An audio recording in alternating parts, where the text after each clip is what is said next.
Getting a mental health diagnosis is fundamentally different from getting a medical diagnosis. In medicine, if you have something like persistent fatigue, let's say, you will probably have your thyroid checked. They're going to run a complete blood count. They're going to test for things like vitamin deficiency and what your diet is and your exercise regimen, things like that. Days later, even, you probably have some answers. But mental health, yeah, no blood test for depression. We can't sort of find out with a scan that you have an anxiety disorder. We're relying on your reporting of symptoms and clinical judgment and reporting on symptoms from a brain that's not exactly its normal self, right? Or it's gotten used to this way of being. So it's messier, it's harder to trust. But a diagnosis really matters. And when I was doing clinical work, I definitely wanted to hone in on what a potential set of diagnoses might be. It opens the door to treatment for this person. To find what works, clinicians need a framework. They need one to guide interventions. But here's the paradox there. Maybe you've even experienced this paradox yourself. You do not want to be highly unique here.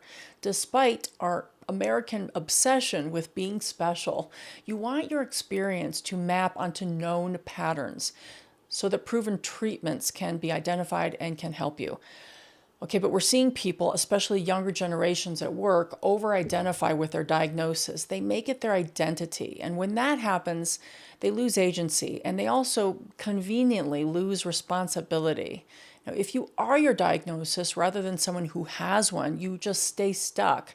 You stop believing that you can even reduce its impacts. You learn this helplessness. You surrender your power.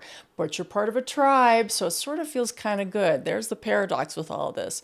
If you're managing younger team members who lean a bit too heavily on their diagnosis or diagnoses, you need to hold two things at once: compassion and accountability, both.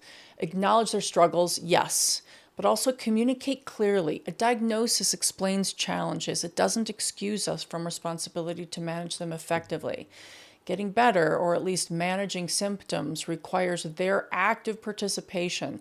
They have agency here, even when it doesn't feel like it.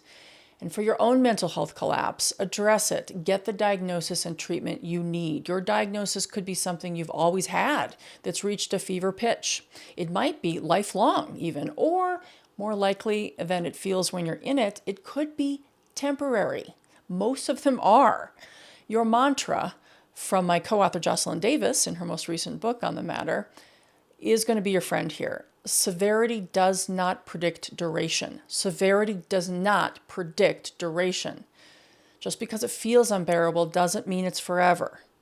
So get the diagnosis or diagnoses that are candidates.